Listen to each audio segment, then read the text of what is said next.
నమస్కారం. CCC digital 230 news బులెటిన్కు స్వాగతం. ఈనాటి వార్తలకు ముందుగా ముఖ్యాంశాలు.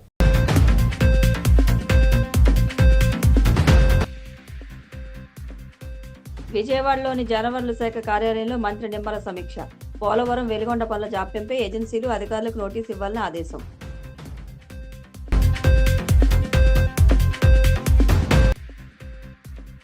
కెంగువ గ్రామంలో 55 లక్షలతో ప్రాథమికోన్నత పాఠశాల నూతన భవనాల నిర్మాణం. ముఖ్య అతిథిగా పాల్గొని ప్రారంభించిన మంత్రి కొండపల్లి శ్రీనివాస్.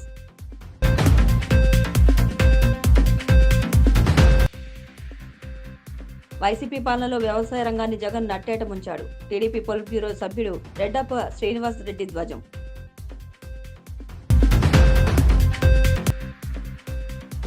తిరుమల శ్రీవారిని దర్శించుకున్న తెలంగాణ ఆర్టీసీ ఎండీ సజ్జనార్. ఆలయ మర్యాదలతో స్వాగతం పలికిన అధికారులు.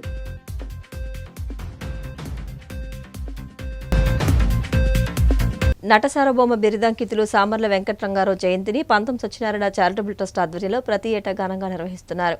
గోదావరి గట్టున ఉన్న ఆయన కాంస విగ్రహానికి పార్టీలకు అతీతంగా ప్రజాప్రతినిధులు, నాయకులు, ఎస్వీఆర్ అభిమానులు తరలివచ్చి నివాళులర్పించి ఆయన నటన వైదుష్యాన్ని స్మరించుకోవడం ఆనవాయితీగా వస్తోంది. జూలై 3న జన్మించిన ఎస్వీఆర్ తన నట విశ్వరూపంతో తెలుగు చలనచిత్ర సీమలో ప్రత్యేక ముద్ర వేశారు. ఆయన జయంతి సందర్భంగా ప్రత్యేక కథనం. తనదైన ఆంగికం, వాచకంతో తెలుగు తెరకు నట విశ్వరూపాన్ని ప్రదర్శించిన సామర్ల వెంకట రంగారావు అనే ఎస్వి రంగారావు తెలుగు చిత్రసీమలో చెరగని ముద్ర వేశారు. ఎన్టీఆర్, ఏఎన్ఆర్ వంటి నటులనే తన పాత్రాభినయంతో ఢీకొట్టి ఔరా అనిపించారు. పౌరాణిక ప్రతినాయక పాత్రల్లో ఎన్టీ రామారావుకు దీటుగా నటించి మెప్పించారు. అలాగే కళ్ళు చెమర్చే విషాదకర పాత్రలో కూడా ఆయన జీవించారు. కొన్ని పాత్రల్లో ఎస్వి రంగారావు తప్ప మరో నటుడిని ఊహించుకోలేని విధంగా నటనా ప్రతిభను కనపరిచారు. ఎస్వి రంగారావు కృష్ణా జిల్లాలోని నూజివీడులో 1918 జూలై 3వ తేదీన లక్ష్మీ నరసాయమ్మ, కోటీశ్వర నాయుడులకు జన్మించారు. రంగారావు కొద్ది రోజులు మద్రాసులోను, తర్వాత ఏలూరు, విశాఖపట్నంలో చదువుకున్నారు. చదువుకునే రోజుల నుంచి నాటకాల్లో వేషాలు వేసేవారు. 1936లో జరిగిన ఆంధ్ర నాటక కళాపరిషత్తు ఉత్సవాల్లో రంగారావు బళ్ళారి రాఘవ, గోవిందరాజు సుబ్బారావు లాంటి ప్రఖ్యాత నటులను చూసి తాను కూడా ఎలాగైనా నటుడు అవ్వాలనుకున్నాడు. కాకినాడలోని యంగ్ మెన్స్ హ్యాపీ క్లబ్లో చేరి ఎన్నో నాటకాల్లో పాల్గొన్నారు. అక్కడ అంజలీదేవి, రేలంగి, ఆదినారాయణరావు వంటి వారితో పరిచయం ఏర్పడింది. చదువు పూర్తయిన తర్వాత ఫైర్ ఆఫీసర్గా కొద్ది రోజులు ఉద్యోగం చేశారు. నటనపై పూర్తి స్థాయిలో దృష్టి సారించడం కోసం ఉద్యోగానికి రాజీనామా చేశారు. 1946లో వచ్చిన వరూదిని అనే చిత్రం ఆయనకు నటుడిగా తొలి చిత్రం. అయితే ఈ చిత్రం ఆశించినంతగా విజయవంతం కాకపోవడంతో మళ్లీ సినిమా అవకాశాలు రాలేదు. కొద్ది రోజులు జంషెడ్పూర్లోని టాటా సంస్థలో ఉద్యోగం చేశారు. మళ్లీ సినిమా అవకాశాలు రావడంతో అక్కడి నుంచి వచ్చేసి దాదాపు 3 దశాబ్దాల పాటు తెలుగు, తమిళ, కన్నడ, మలయాళ, హిందీ భాషల్లో 300 చిత్రాలకు పైగా నటించారు. రావణుడు, హిరణ్యకశిపుడు, ఘటోత్కచుడు, కంసుడు, కీచకుడు, నరకాసురుడు, మాంత్రికుడు లాంటి ప్రతినాయక పాత్రల్లోనే కాక అనేక సహాయ పాత్రల్లో తనదైన ముద్ర వేశారు. పాతాళ భైరవి, మాయాబజార్, నర్తనశాల వంటి చిత్రాలు ఆయన నటనా ప్రతిభకు నిలువెత్తు నిదర్శనం.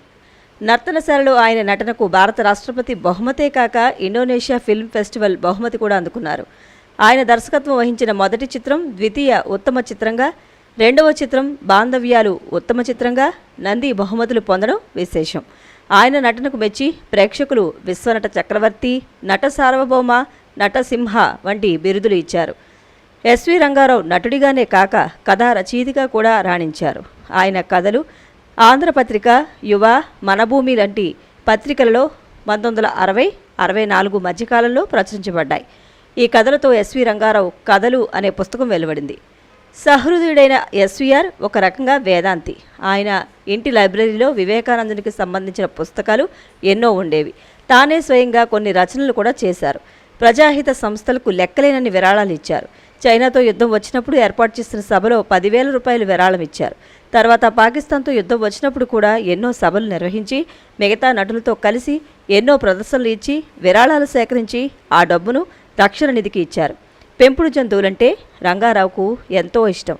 ఆయన ఇంటిలో జర్మన్ షెఫర్డ్ జాతికి చెందిన 2 కుక్కలుండేవి. వేట అంటే కూడా ఆసక్తి ఉండేది. కానీ కొద్ది కాలం తర్వాత ఆ అలవాటు మానేశారు. రంగారావు నటించిన బంగారు పాపలో రంగారావు నటనను చూసి ప్రఖ్యాత హాస్య నటుడు చార్లీ చాప్లిన్ ఈ చిత్రం మూలకథను అందించిన ఇలియట్ బతుకుంటే ఎంతో సంతోషించేవారని వ్యాఖ్యానించడం విశేషం.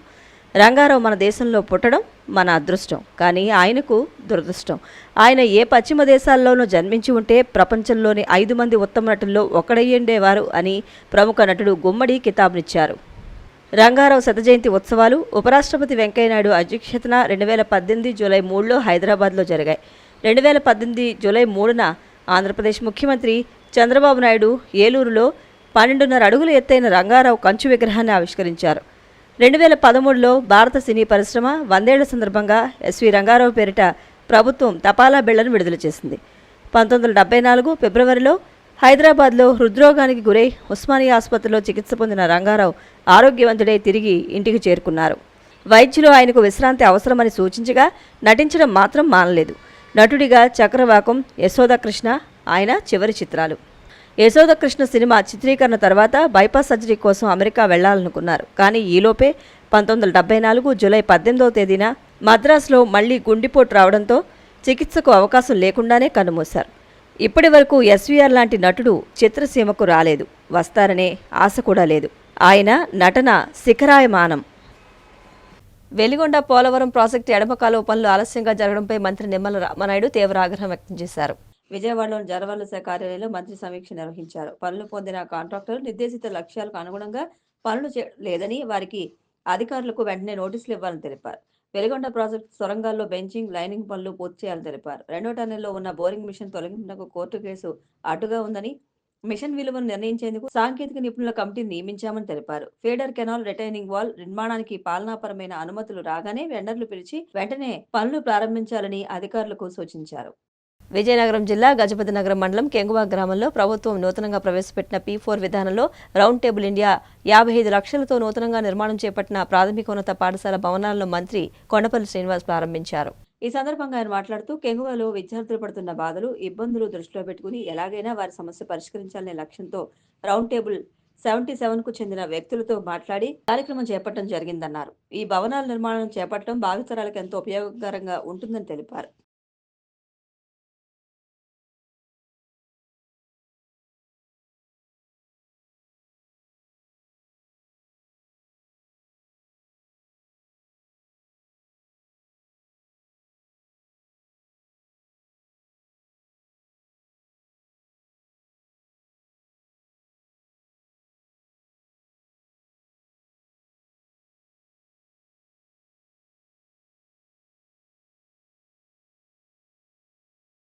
నియోజకవర్గంలో కెంగు గ్రామంలో ఉన్నటువంటి స్కూల్ సమస్య సుమారు 20 సంవత్సరాల నుంచి స్కూల్ సమస్య ఉండడం జరిగింది. 60 సంవత్సరాలు ముందు కట్టినటువంటి స్కూళ్ళు చాలా రోజులుగా ఇక్కడ ఉన్నటువంటి గ్రామస్తులకు ఎప్పటి నుంచో ఒక స్కూల్ ఉండాలి, ఎందుకంటే పాడుబడిన స్కూలు, చాలా ఇబ్బందికరంగా ఉన్నటువంటి స్కూల్ని వెంటనే దాన్ని స్పందించాలని అందరూ కూడా ఇక్కడ ఉన్నటువంటి యూత్ అందరూ కూడా ఒకే మాటగా వచ్చి మాకు రిక్వెస్ట్ చేయడం జరిగింది. వెంటనే దాన్ని సానుకూలంగా ఏ రకంగా, ఎందుకంటే గతంలో ప్రభుత్వం వచ్చిన వెంటనే దీన్ని ఎట్టి పరిస్థితుల్లో చేయాలన్న ఒక ఆలోచనతో వెంటనే ప్రభుత్వం వచ్చిన వెంటనే మా యువ నాయకులు నారా లోకేష్ గారికి వెంటనే చెప్పడం జరిగింది. అయితే యువ నాయకులు గారు నాకు ఒక మంచి సలహా ఇచ్చారు. ఎందుకంటే ప్రభుత్వం చాలా నీడ్ ఉంది, స్కూలు వెంటనే కట్టాలంటే ఇక్కడ ఉన్నటువంటి వ్యవస్థ ఒక 6 నెలలు గవర్నమెంట్ సెటిల్ అవ్వాలి. ఈ లోపల నువ్వు ఏదైనా చేస్తే ఒక రౌండ్ టేబుల్ ద్వారా మీరు దాన్ని సానుకూలంగా చేయండి.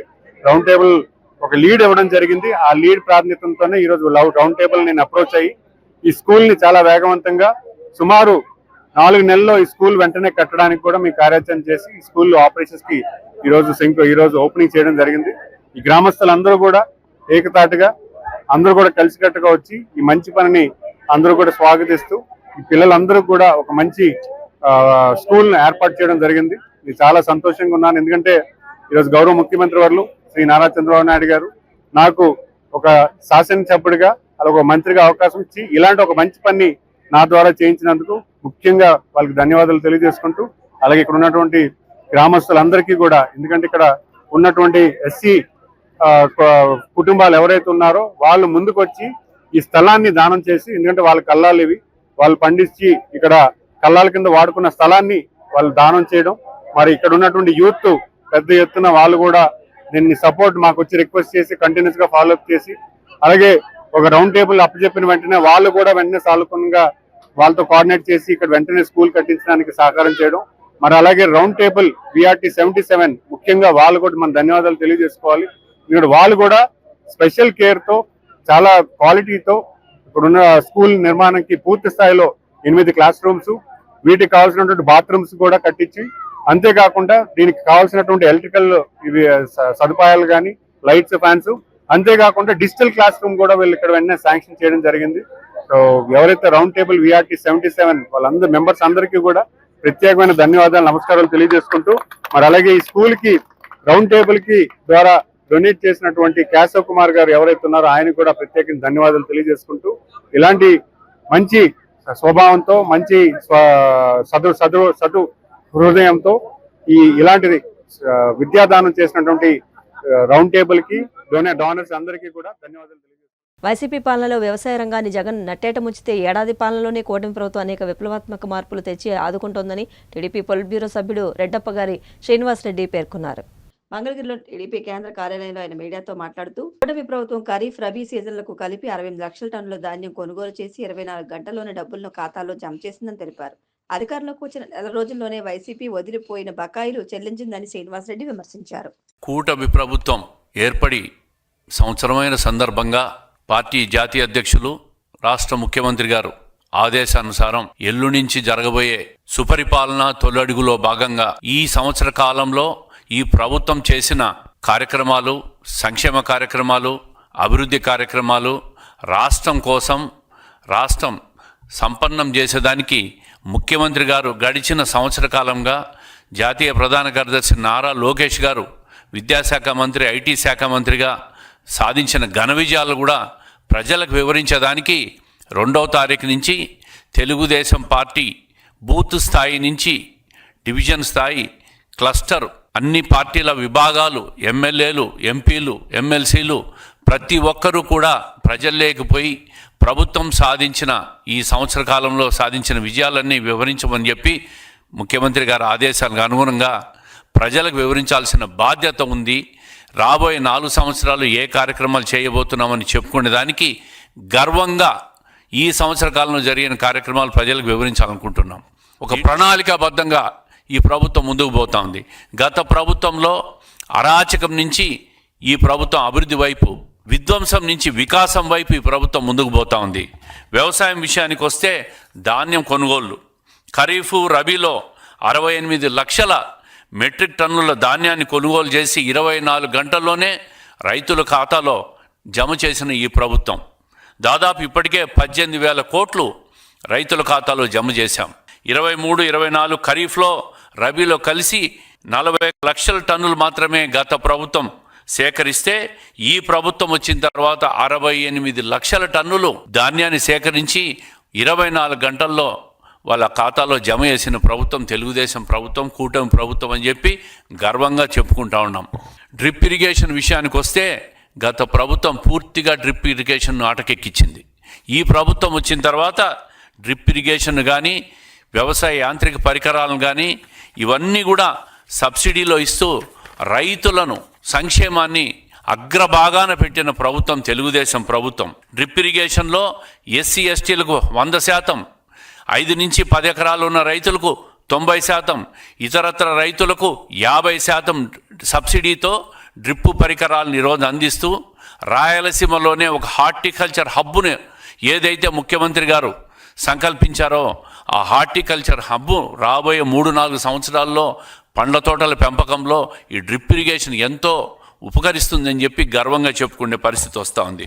చంద్రన్న హయాంలో ఉద్యాన హబ్గా రాయలసీమ ఉంది.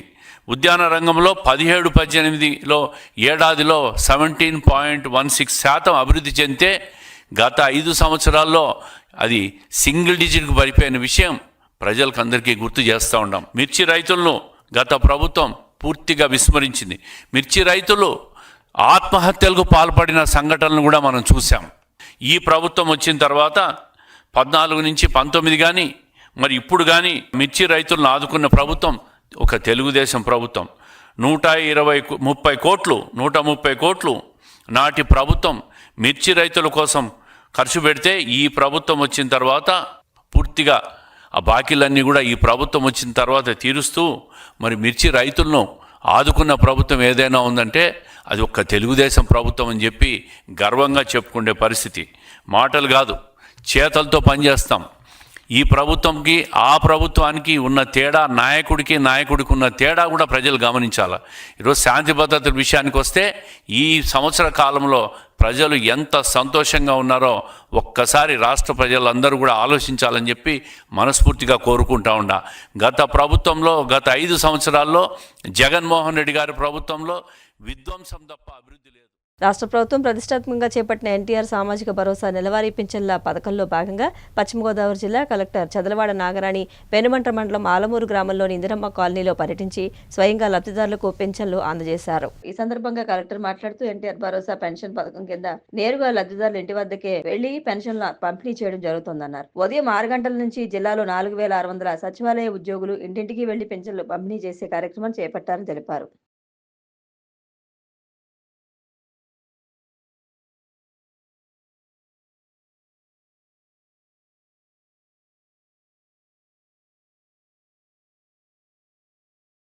ఎన్టీఆర్ సామాజిక భరోసా పెన్షన్స్ జిల్లాలో 2,23,000 పెన్షన్స్ ఉన్నాయండి, 97 కోట్లతోటి. ఈరోజు జూలై 1న వారందరికీ కూడా పెన్షన్స్ని మనం 7 గంటలకే స్టార్ట్ చేయడం జరిగింది.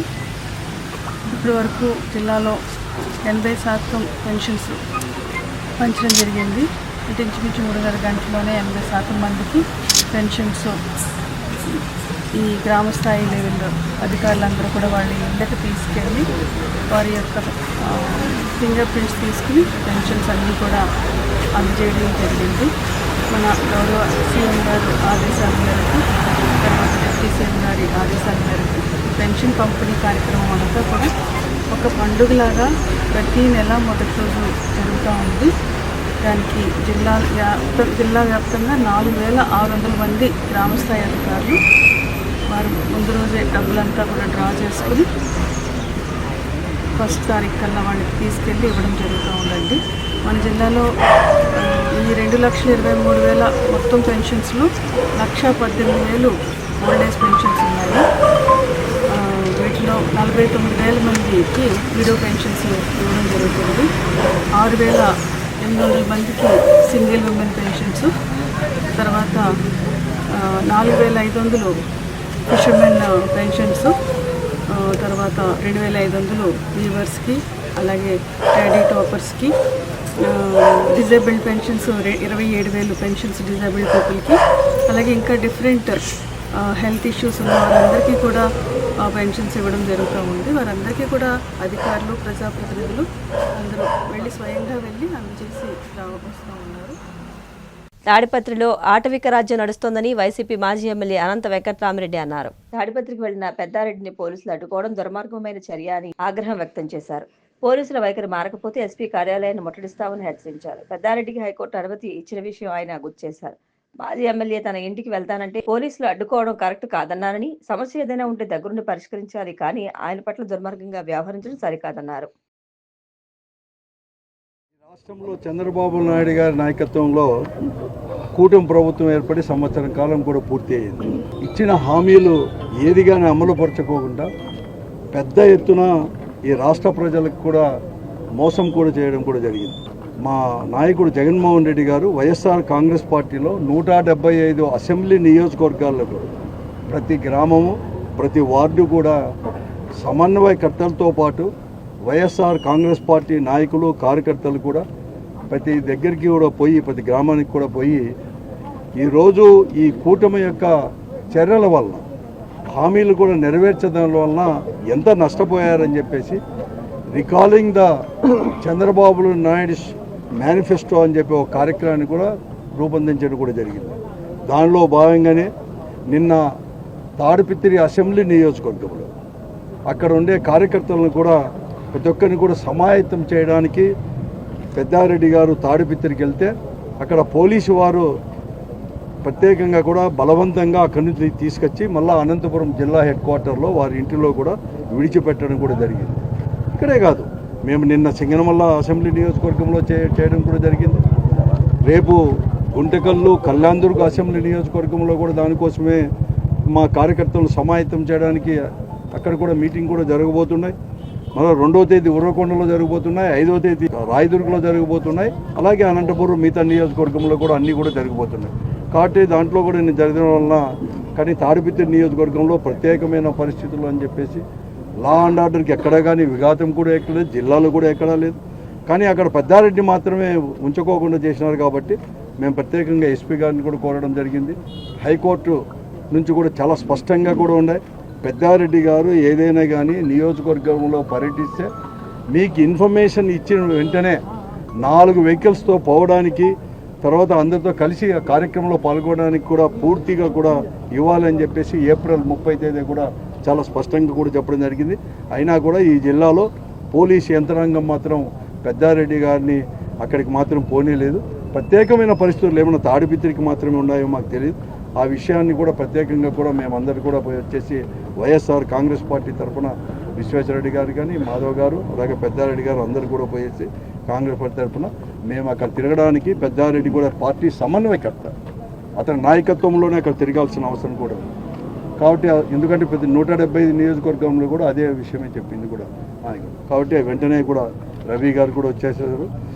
అలాంటి అందరూ కలిసి కూడా వెంటనే కూడా ఆయనకు అవకాశం ఇవ్వాలని చెప్పేసి రేపటి నుంచి వెంటనే కూడా కార్యాచరణ కూడా ప్రకటించేసి తాడిపిత్రిలో కూడా తాడిపిత్రిలో కూడా కార్యక్రమం చేసి ఆ కార్యక్రమం చేసుకోవడానికి పూర్తిగా కూడా అవకాశాలు దానికి తగిన విధంగా కూడా చర్యలు చేపట్టాలని చెప్పేసి కూడా ఎస్పీ గారిని కూడా కోరడం అయింది. తప్పకుండా కూడా నేను పరిశీలించి వెంటనే కూడా చెప్తానని కూడా చెప్పడం జరిగింది. ఒకటి మాత్రం నిజం, ఇది 175 అసెంబ్లీ నియోజకవర్గంలో జరగాలి. అలాగే తాడిపిత్రిలో కూడా మా సమన్వయకర్తలు అన్ని నియోజకవర్గాలు కూడా సమన్వయకర్త ఆధ్వర్యంలోనే జరగాలి. కాబట్టి తప్పకుండా కూడా అన్ని నియోజకవర్గాల్లో ప్రకారం తాడిపిత్రిలో కూడా ఇవ్వాలని చెప్పి మీకు కోరడం.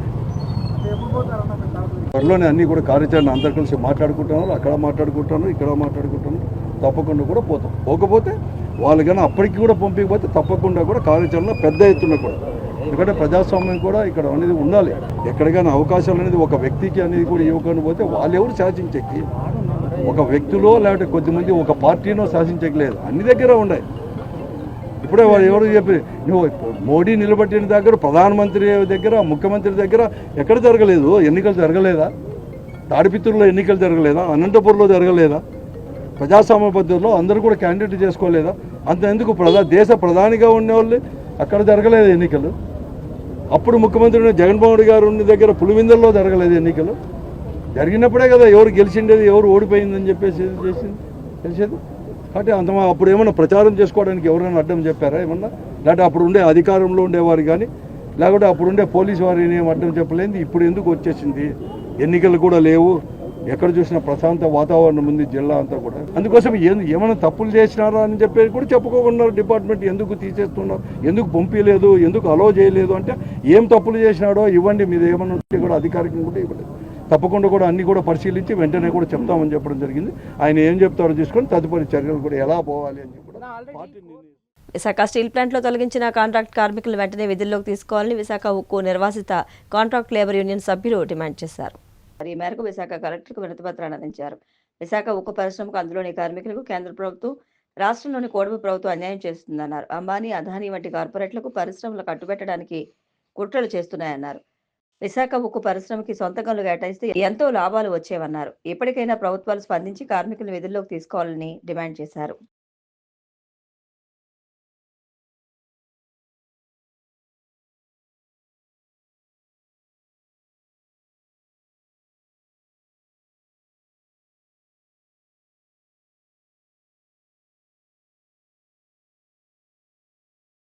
ఇటువంటి ఉపాధి కలపక ఎదురు చూస్తున్న తరుణంలో మాకు ఆ రోజు మా దగ్గర భూమి తీసుకొని ప్రతి ఒక్కరికి ఉద్యోగం కల్పిస్తానని చెప్పి అందరి దగ్గర కూడా ఎకరం 1200కి తీసుకొని మా దగ్గర భూమిని తీసుకొని ఈరోజు ఉద్యోగం కల్పించలేదు. ఇందులో భాగంగా గత 4 సంవత్సరాల కిందట స్టీల్ ప్లాంట్ ప్రైవేటేషన్ ప్రకటన వచ్చినప్పటి నుండి కాంట్రాక్ట్ లేబర్ యూనియన్గా కానీ, ఐక్య సంఘంగా కానీ అనేక ఉద్యమాలు చేస్తున్నాం. మరి ఈ స్టీల్ ప్లాంట్ ప్రైవేటేషన్ చేస్తే మరి ఈ స్టీల్ ప్లాంట్కి భూములు ఇచ్చిన ఇంకా 8500 మంది నిర్వాసితులు ఉన్నారు. వాళ్ళ పరిస్థితి ఏంటి? అలాగే ఈ స్టీల్ ప్లాంట్ని నమ్ముకొని గత కొన్ని 25 సంవత్సరాలు బట్టి పనిచేస్తున్న కార్మికుల పరిస్థితి ఏంటని చెప్పి మేము 4-5 ఏళ్ళు బట్టి అనేక పోరాటాలు చేస్తున్నాం. ఈ తరంలో స్టీల్ ప్లాంట్ యాజమాన్యం కార్మికులు తగ్గించాలని ఉద్దేశంతో ఇక్కడ ఎన్నో ఏళ్ళ బట్టి పనిచేస్తున్న కాంట్రాక్ట్ కార్మికుల్ని, అదేవిధంగా స్టీల్ ప్లాంట్కి భూములు కోల్పోయిన నిర్వాసితుల్ని ఎటువంటి ఇన్ఫర్మేషన్ లేకుండా ప్రతి ఒక్కరిని కూడా పన్నులను తొలగించింది. ఈరోజు ఈ స్టీల్ ప్లాంట్ బాగుంటుందనే కదా మేము భూములు ఇవ్వడం జరిగింది. ఈరోజు స్టీల్ ప్లాంట్ రావడం వల్లే ఈరోజు గాజువాక్ కానీ వైజాగ్ కానీ ఇంత అభివృద్ధికి బాట పడింది. దానికి కారణం ఎవరంటే స్టీల్ ప్లాంట్ భూములు ఇచ్చిన నిర్వాసితులుగా మేము. కానీ చాలా శాంతియుతంగా మేము అనేక ఏళ్ళ బట్టి మేము పోరాటాలు చేస్తూ వచ్చిన ప్రతి అధికారికి కూడా మేము వినిపించుకోవడం జరుగుతుంది. కానీ ఈరోజు స్టీల్ ప్లాంట్ యాజమాన్యం ఏం చేస్తుందంటే ఏం చేసుకుంటారో చేసుకోండి, మాకు సంబంధం లేదు, ఇక్కడ నిర్వాసితులు కానీ 25 సంవత్సరాలు బట్టి పనిచేసిన వాళ్ళు కానీ మాకు ఎటువంటి ఇబ్బంది లేదని చెప్పి దొడ్డిదారిన తొలగించడం జరుగుతుందన్నమాట. ఇదే చాలా దుర్మార్గం. మరి కేంద్ర రాష్ట్ర ప్రభుత్వాలకు కూడా చాలా తప్పుడు సమాచారం ఈ స్టీల్ ప్లాంట్ CMD గారు, DP గారు చెప్తున్నారు. ఏం చెప్తున్నారంటే ఈ స్టేట్ గవర్నమెంట్ కానీ సెంట్రల్ గవర్నమెంట్ కానీ ఇక్కడున్న నిర్వాసితులు కానీ ఇక్కడున్న స్థానికులు కానీ స్ట్రైకులు చేసి కార్మికులు అడ్డుకుంటున్నారు, కార్మికులు భయభ్రాంతులు చేస్తున్నారు, వెళ్ళిన ఉద్యోగస్తులు ఇచ్చేస్తున్నారు అంటున్నారు. ఇది చాలా అబద్ధం. ఇది అబద్ధాల మాటలు చెప్పి గవర్నమెంట్ని పోలీసుల బందోబస్తు ఫోర్స్తో ఈరోజు స్టీల్ ప్లాంట్ నడిపిస్తున్నారు. దయచేసి ప్రభుత్వాలు కూడా వాళ్ళ పక్షానే మీరు వినకుండా మా పక్షాన కూడా మా మాట కూడా మీరు తీసుకోమని ప్రభుత్వాలను మీరు రిక్వెస్ట్ చేస్తున్నారు. తిరుమల శ్రీ వెంకటేశ్వర స్వామివారిని Telangana RTC MD VC Sajjanar దర్శించుకున్నారు. VIP ప్రారంభ విరామ దర్శన సమయంలో స్వామివారి సేవలో పాల్గొని మొక్కులు చెల్లించుకున్నారు. దర్శనానంతరం వీరికి రంగనాయకుల మండపంలో వేద పండితులు వేద ఆశీర్వచనం అందించగా ఆలయ అధికారులు స్వామివారి తీర్థ ప్రసాదాలు అందజేసి పట్టు వస్త్రంతో సత్కరించారు. అనంతరం ఆయన మాట్లాడుతూ ముఖ్యమంత్రి చంద్రబాబుకు స్పెషల్ రిక్వెస్ట్ చేశారు. తెలంగాణ RTC పర్యాటకానికి TTD శ్రీవారి దర్శన టికెట్ల కోటా కేటాయించాలని కోరారు. 6 నెలల క్రితం తెలంగాణతో పాటు ఆంధ్రప్రదేశ్ పర్యాటక శాఖకు టికెట్ల జారీ నిలిపివేసిందని తెలిపారు. ఈ విషయంపై TTD అధికారులను కలిసి టికెట్లు జారీ చేయాలని కోరతామన్నారు. వెంకటేశ్వర స్వామిని దర్శించడం జరిగింది. మన 2 రాష్ట్ర ప్రజలు బాగుండాలి, ముఖ్యంగా APSRTC, TGSRTC ఎంప్లాయీస్ వాళ్ళ ఫ్యామిలీస్ కూడా బాగుండాలి, అందరూ బాగుండాలని చెప్పి వేడుకోవడం జరిగింది. JO వెంకయ్య చౌదరి గారు కలవడం జరిగింది. ముఖ్యంగా ఆంధ్ర రాష్ట్ర ప్రభుత్వం మరియు TTD అంతకుముందు TGSRTCకి, APSRTCకి, మన టూరిజం డిపార్ట్మెంట్స్ కి, కర్ణాటక, తమిళనాడు అందరు కూడా సపరేట్ 300 దర్శనం టికెట్స్ ఇచ్చేసి చాలా మంది ప్రజలకి, మన తెలంగాణ రాష్ట్ర ప్రజలకి బాగా అనుకూలమైంది. 1000 టికెట్స్ ఇచ్చేది అది అనుకోకుండా డిసెంబర్ నుంచి క్యాన్సిల్ కావడం జరిగింది. సో నిన్నే JO గారికి అడిగి రిక్వెస్ట్ చేయడం జరిగింది. అదేవిధంగా రాష్ట్ర ముఖ్యమంత్రి గారికి, ఆంధ్రప్రదేశ్ ప్రభుత్వాన్ని కూడా నేను కోరుతున్నాను, ఆ ఒక సిస్టమ్ ని, ఆ ఒక ప్రాసెస్ ని మళ్ళీ పునరుద్ధరించాలి. మన తెలంగాణ రాష్ట్ర ప్రజలకి, మన అదేవిధంగా ఆంధ్ర రాష్ట్ర ప్రజలకు కూడా బాగా మేలు జరుగుతుంది. 2 RTC కార్పొరేషన్స్ కూడా మేలు జరుగుతుందని చెప్పి నాకు చాలా విశ్వాసం ఉంది. సో గవర్నర్ అయిన ముఖ్యమంత్రి చంద్రబాబు నాయుడు గారికి, ఆంధ్రప్రదేశ్ రాష్ట్ర ప్రభుత్వానికి కన్సిడర్ చేసి ఈ ఒక ఫెసిలిటీని మళ్ళీ స్టార్ట్ చేస్తారని చెప్పి నేను ఆశిస్తున్నాను. AICC అధ్యక్షుడు మల్లికార్జున ఖర్గే జూలై 4న హైదరాబాద్లోని LB స్టేడియంలో జరగనున్న గ్రామస్థాయి కాంగ్రెస్ అధ్యక్షుల సభలో పాల్గొంటారని TPCC చీఫ్ మహేష్ కుమార్ గౌడ్ తెలిపారు. గ్రామ శాఖల నుంచి రాష్ట్ర స్థాయి నేతల వరకు 25,000 మంది ఈ సభకు హాజరవుతారని వెల్లడించారు.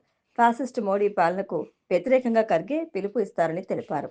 4న మా ఆదినాయకుడు అఖిల భారత కాంగ్రెస్ కమిటీ అధ్యక్షులు మల్లికార్జున్ ఖర్గే గారు ఉదయం హైదరాబాద్ చేరుకుంటారు. గాంధీ భవన్ లో పొలిటికల్ అఫైర్స్ కమిటీ మీటింగ్ ఉంటుంది. ఆ తర్వాత ఎక్స్టెండెడ్ ఎగ్జిక్యూటివ్ మీటింగ్ ఉంటుంది. సాయంత్రం 3 గంటలకి ఈ రాష్ట్రంలో ఉన్నటువంటి దాదాపు 12,500 పై చిలుకున్నటువంటి గ్రామ పార్టీ కాంగ్రెస్ అధ్యక్షుల సమ్మేళనం ఢిల్లీ నుంచి గ్రామం వరకు కాంగ్రెస్ సందేశం పోవాలని యావత్ దేశవ్యాప్తంగా మల్లికార్జున్ ఖర్గే గారు గ్రామ కమిటీ అధ్యక్షుల్ని సంబోధించే కార్యక్రమం పెట్టుకున్నారు. దాంట్లో భాగంగా హైదరాబాద్ లాల్బాగ్ స్టేడియంలో 3 గంటలకు జరిగే గ్రామ కమిటీ కాంగ్రెస్ అధ్యక్షులు, మండల కాంగ్రెస్ కమిటీ అధ్యక్షులు, జిల్లా కార్యవర్గము, రాష్ట్ర కార్యవర్గము, ఎమ్మెల్యేలు, ఎమ్మెల్సీలు, ఎంపీలు, అనుబంధ సంఘాల నాయకులు అందరూ కూడా దాదాపుగా 20 నుంచి 25,000 డెలిగేట్స్ పాల్గొనే ఈ సమావేశం జూన్ 4న 3 గంటలకు ఉంటుంది. ఈ ఏర్పాట్లు పర్యవేక్షణకి ఇక్కడికి వచ్చాం. అందరం కూడా ఈ ఏర్పాట్లు పర్యవేక్షణకి వచ్చినాం. ఎలాంటి లోటు లేకుండా అన్ని కూడా ఏర్పాట్లు సక్రమంగా జరిగేందుకు ఇక్కడ చూడటానికి వచ్చాం. వార్తలు ముగించే ముందు ముఖ్యాంశాలు మరొకసారి.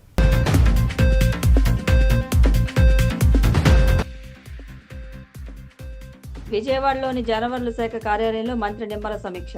పోలవరం, వెలిగొండ పనుల జాప్యంపై ఏజెన్సీలు అధికారులకు నోటీసు ఇవ్వాలని ఆదేశం.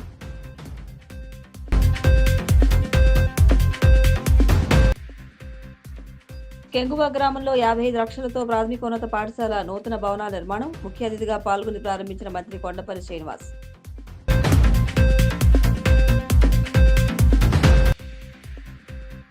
వైసీపీ పాలనలో వ్యవసాయ రంగాన్ని జగన్ నట్టేట ముంచాడు. టీడీపీ పొలిట్ బ్యూరో సభ్యుడు రెడ్డప్ప శ్రీనివాస్ రెడ్డి ధ్వజం.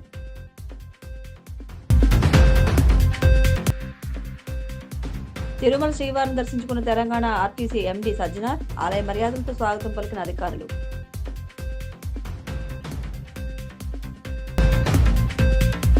సిఎస్సి డిజిటల్ 230 న్యూస్ బులెటిన్ ఇంతటితో సమాప్తం. నమస్కారం.